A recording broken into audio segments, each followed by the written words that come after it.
The Court of Appeal in Abuja has upheld the appeal of Governor Boyega Oyetola of the All Progressives Congress in Osun State against the victory of Ademola Adeleke at the Election Tribunal. Olabode Arewa reports that the appellate court's decision followed a dissenting judgment of 4-1. The five-man panel of appeal court justices examined 13 issues raised by the counsel to Boyega Oyetola on the decision of the Election Petition Tribunal. In the lead judgment, the court held that Adeleke failed to prove allegations of overvoting in 17 polling units during the said election. The appellate court asserted that the tribunal erred in amending Adeleke's petition and voiding some votes before declaring Adeleke as the winner. The court also held that the absence of Justice Peter Obiora during the tribunal's proceedings on the 6th of February 2019 and his consequent participation in reviewing and reading of the judgment voided the tribunal's judgment. The court consequently dismissed the objections of Ademola Adeleke and the PDP to the appeal. We are happy that today the minority judgment of the tribunal has become the majority judgment of the Court of Appeal. And we believe that this is another new dawn in our democratic journey. We still have the right of appeal to the Supreme Court, which is the highest court of the land.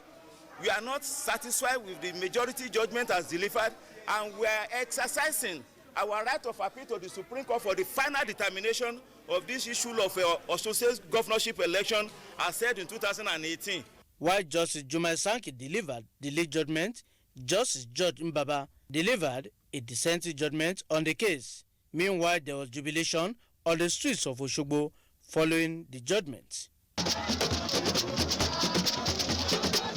Olabode Arewa, NTA News. Still on the judgment, there was wild jubilation in Osogbo following the declaration of Court of Appeals sitting in Abuja, which upheld the election of Mr. Boyega Oyetola as the governor of Osun State. The governor was among the crowd who sang victory songs across the streets of the state capital.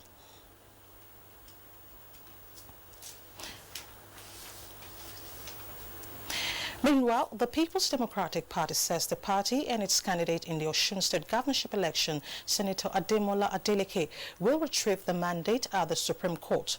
The party's National Publicity Secretary, Kola Ologbondiyan, in a statement explains that it is not in any way shaken by the judgment of the Court of Appeal, but stands in confidence that the justice and respect for the will of the people of Osun State will definitely prevail at the Supreme Court.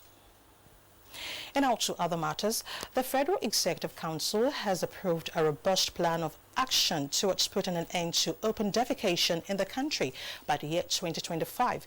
Consequently, an ambition to clean Nigeria campaign is soon to be launched by President Muhammadu Buhari, who has also agreed to serve alongside other members of the council at first-level ambassadors towards leadership and commitment for its successful implementation.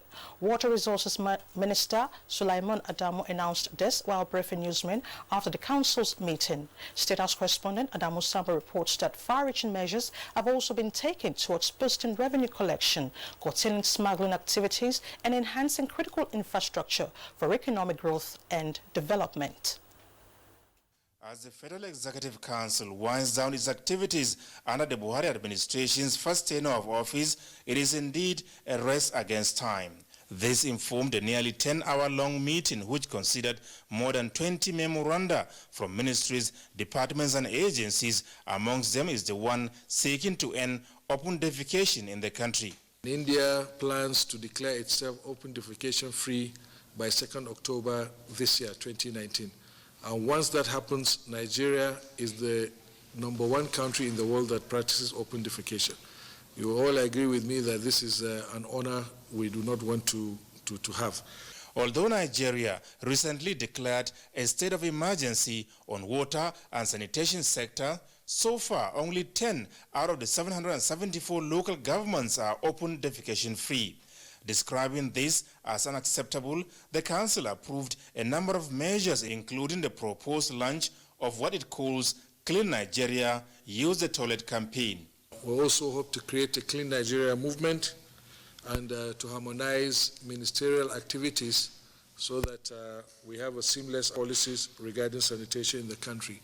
We also requested for an annual budget of about 10.6 billion to be approved. Finance Minister Zainab Ahmed, on her part, secured the Council's approval of 970.2 million naira for the acquisition of residential accommodation for staff of the Nigeria Customs Service, as well as another 247.9 million naira for modern communication gadgets towards enhancing end-to-end encryption of message delivery by the service, devoid of any tapping by smugglers and their cohorts. The need has become necessary because of the renewed onslaught by the Nigerian Customs Service on smuggling as well as on other economic activities.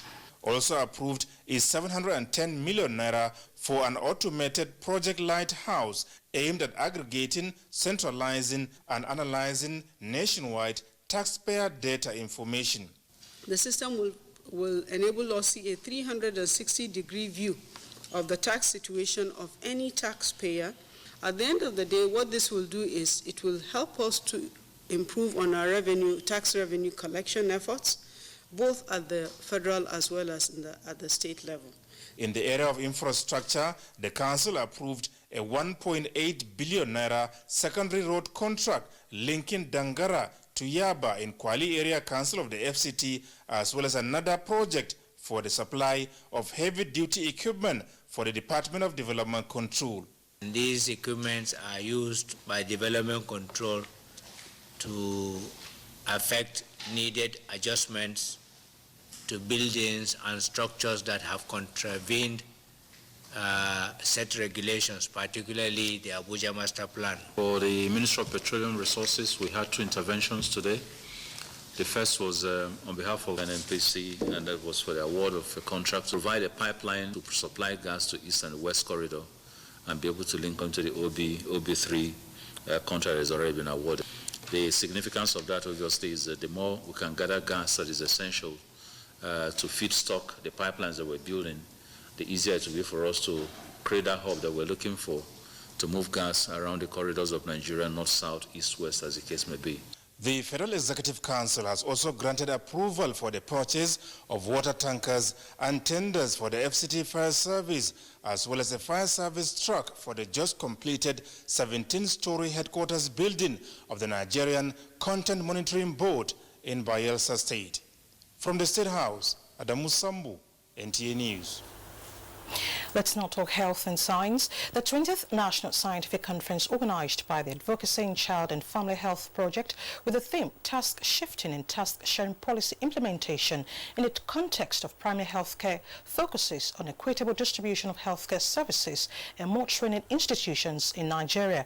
Uche Ugochukwu has details. Nigeria has over the years been challenged with high rates of child maternal mortality and other negative health indices, mostly due to death of health professionals. There is no facility or no clinic that have enough staff. Statistics show 20 doctors, nurses and midwives attend to 10,000 Nigerians. As WHO reports, 70% of the rural populace has no access to healthcare services, making the country second in terms of inadequate number of medical practitioners in Africa. This informed the federal government's launch of task shifting and task sharing policy in 2014 to shift tasks from the overburdened health workers to those that are less burdened but capable. And that is why we also have two-way referral, that areas they cannot operate, they can also refer and then get information back. Facilities are being manned by trained people, and at the same time, we try to reduce maternal and child death in those areas. However, implementation of this policy, the forum believes, has not conformed to the goal of primary health care under one roof. It is expected that the skills of community health practitioners are maximally and optimally improved. The meeting with states' permanent secretaries of the Ministry of Health is geared towards attainment of universal health coverage targets. Uche Ugochukwu, NTA News. Meanwhile, Nigeria is now promoting smart initiatives in the country, basically to grow smart-enabled resources and build a vibrant smart data economy. In line with this objective, the National Information Technology Development is now creating an enabling environment to support a variety of self-grown smart innovations from the Nigeria Smart Initiative Policy Framework, now presented for stakeholders' engagement. Justin Bemoyim reports. It is believed that Nigeria cannot rely on meeting her national vision on sustainable economic development through the conventional policies, approaches and tools. Consequently, relevant stakeholders are of the opinion that the nation needs to make the best use of her innovative potential through a well-thought-out Nigeria Smart Policy Framework for promoting smart initiatives. The future of the world economy. The experts are now saying the development and use of smart solutions and applications are capable of increasingly creating unimaginable values and disrupting every aspect of society with innovations that improve human existence. Smart initiatives is all about digital economy. For the federal government, the imperative here is that Nigeria cannot continue to run a catching-up race in this critical sector. And the wisdom behind coming up with this framework is to make sure that first and foremost, we provide a platform for research and development in smart initiatives, in addition to creating awareness. And there is a desire to see homegrown smart initiatives become an integral part of Nigerian development agenda. This is in helping the society to be more responsive to social needs in critical sectors such as security, environment, health, and education. In Abuja, Justin Bemunyi, NTA News. You're watching the news on NTA International, reaching you live from Abuja. Stay tuned, more reports ahead after this time out. If you travel around the world, you will find out that there is no place like Nigeria. Beautiful, peaceful, very warm and friendly climate all year round. Largest concentration of black people in the world. Hospitable, vibrant and happy people. There is no place like Nigeria. A land of opportunities. The biggest window in the world of business and investments. Extremely rich in multicultural diversity. There is no place like Nigeria. Nigeria, good people, great nation. Thanks for staying with us. Now, efforts towards sustainable peace and security in Nigeria and the West African sub-region will remain a mirage if the youths are still perceived as perpetrators of violence, insurgency, and other security issues. This was the submission of speakers at a Continental Study for Youths program in Abuja. Adebola Brooksland Sunday reports. Young people within the age brackets of 18 and 35 are often the main tool for the perpetration of criminal and political violence, communal clashes, and many other security issues, a development that presents youths largely in a bad light. These youths, drawn mainly from the West African sub-region, converged on Abuja to exchange knowledge towards ensuring that their contributions are not forgotten or go unrecognized without due accords to the positive role they play in national, regional, and continental peace and security efforts. Now is to prevent and to manage conflicts and security threats in West Africa. Minister of Youths and Sports Development Solomon Dalung and his foreign affairs counterparts Geoffrey Oyama in their messages wants youths as leaders of tomorrow to protect their future. Particularly those with us today must be engaged and involved in the broader social change processes to transform violence into peace. Our leaders, both political and religious groups, should invest more resources, time and energy to harness the best potentials from this youth. When they are idle, they actually get involved in all sorts of conflicts. Youths need to know their rights and responsibilities. This way they will not be exploited by politicians, and through this we will be able to maintain peace. Adebola Brooksland Sunday, NTA News. Now to electoral matters. Ahead of the rerun of the legislative elections in Guinea, the country's Independent National Electoral Commission is sustaining consultations with critical stakeholders with a view to ensuring transparency, credible and peaceful elections. This as part of the report presented to the ECOWAS Parliament at the ongoing ordinary session in Abuja. Joseph Orok reports. The ordinary session of the ECOWAS Parliament is taking place at a time the sub-region is being destabilized by armed terrorists and socio-political crises, especially in Mali, Burkina Faso, Niger, Togo, Guinea-Bissau, and Nigeria. This notwithstanding, the Member of Parliament from Guinea says the country will not relent in efforts to strengthen cooperation with friendly member countries to sustain peace and stability of the sub-region. The current public security situation has led the government of Guinea to put in place proactive strategies to deal with multifaceted and multidimensional threats, as well as capacity-building strategies.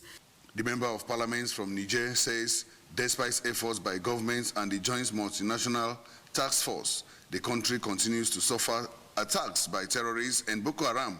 The country report, as presented by the three countries, centered largely on human rights, political and socioeconomic situation, security, as well as the status of implementation of the ECOWAS projects and programs.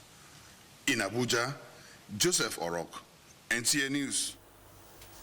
Now to maritime issues. To further ensure sustainable economic development in the country through effective and efficient transport initiative, the Council for the Regulation of Freight Forwarding in Nigeria has brought an advocacy on the matter to the management of the Nigerian Television Authority. Members of the council are advocating the import of freight forwarding on business environment and its benefits to the citizens. Olayinka Ojo tells us more. Due to the federal government's commitment aimed at increasing efficiency, improved transparency and adding value to the economy of the nation, the World Bank Logistics Performance Index some time ago ranked Nigeria 110 out of 160 countries in trade logistics. To create efficient coordination as well as solicit the support of the leading media organization are some of the reasons the council members visited the management of the NTA. One prayer you must make is that you don't fall, if you import things, that you don't fall into the hands of a quack freight forwarder. Yeah, because your goods will never be forwarded. Being a media establishment that believes strongly in capacity building and making Nigeria a global voice in the community of freight forwarding nations, Executive Director Engineering Stephen Moses Opanachi said, NTA, through its program and news, will assist in the dissemination of information that will further broaden the understanding. We're any organization that has no regulation or profession, then there is no control. Ensure that the purpose of your creation becomes relevant to Nigerians. The act establishing the Council for the Regulation of Freight Forwarding in Nigeria was enacted in 2007. Olayinka Ojo, NTA News. Time now to talk business, and Musa Baba Aliu is standing by. China is providing Nigeria with $1.902 billion loan facility for railway and deep-sea port projects. Export-Import Bank of China and the China Development Bank are to provide the loan. The federal government is providing counterpart funds of $314 million for the two projects. Commercial Consulate General of the People's Republic of China in Lagos says more than 10,000 foreign and local employees will be engaged in the execution of the projects. And South Africa and South Sudan have signed an oil exploration and production agreement with South Africa to finance Juba's nascent petroleum industry that has almost stalled as a result of conflict. The countries are now in talks to set up a 60,000 barrel per day refinery to supply oil products to the local market in South Sudan, as well as to secure export to Ethiopia and other neighboring countries. In another news, Uganda has sealed a deal to export medical marijuana products to Canada and Germany worth $10,000. About 20 companies have applied requesting to grow marijuana for medical purposes. However, production, distribution, marketing and consumption of marijuana remains a crime in most African countries, including Nigeria. Now to legislative matters. Senate has confirmed the nomination of Abike Dabiri Erewa for appointment as chairman and chief executive officer of Nigerians in Diaspora Commission. This followed the presentation of the report of its commission on diaspora and non-governmental organizations, which described the nominee as well experienced and fit for the office. Meanwhile, President Muhammad Buhari has written Senate requesting confirmation of the appointment of Godwin Emefiele as governor of the Central Bank of Nigeria. Senate has also passed the Federal Capital Territory Hospital Management Board Establishment Bill. And still on legislative matter, the House of Representatives has passed a bill to establish Abuja Geographic Information Agency. Other bills passed by the House at Thursday's plenary include a bill to establish Nigerian Council for Psychologists, as well as bills to establish Federal University of Agriculture, Dandin Kowa in Gombe, and Federal College of Education, Mungunu in Borno State. Meanwhile, the Hada Committee set up to ascertain the proceeds of the Treasury single account in order to enhance transparency and accountability has submitted its report. Details of this will come in our subsequent bulletin. Now, Burkina Faso's president has sacked the governors of 4 regions attacked by Islamic extremists. Justin Bim Oyin reports that the West African country has suffered from increasingly frequent and deadly attacks attributed to a number of jihadist groups. Kabore appointed new governors in 5 of the country's 13 regions, including 4 in the north, the east, the Sahel, and the central north, which have been targeted by jihadists. In a statement that came after a cabinet meeting, the new governors named at the weekly government meeting are mostly civilian administrators or officers in the armed forces like their predecessors. The past 4 years have seen a major outbreak of violence by jihadists. A curfew has been imposed since March in the eastern and central eastern regions, while an anti-terrorist operation is on hand to dislodge the armed extremists from hideouts. Faced with an unprecedented number of jihadist attacks, Burkinabe authorities in February launched a major overhaul of military leadership and appointed a series of officers to senior ranks in the army. The violence was initially concentrated in the north, but then the capital Ouagadougou in the center was targeted with other regions. Justin Bemuni, NTA News. And that's the news that is our audience international. Thank you so much for watching.